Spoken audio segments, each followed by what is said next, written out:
Jom kita bantai diorang. Adik, Lari laju sikit weh. adik. Ya Mama, Adik tengah buat apa tu? adik tengah main game dengan kawan. Mama ada jumpa movie baru. Adik nak teman Mama tak? Kita tengok sama-sama.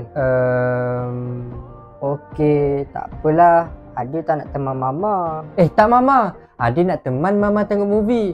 Tapi Mama kena tunggu adik habis main game lah. Lepas adik habis main game, adik pergi dekat Mama. Okey.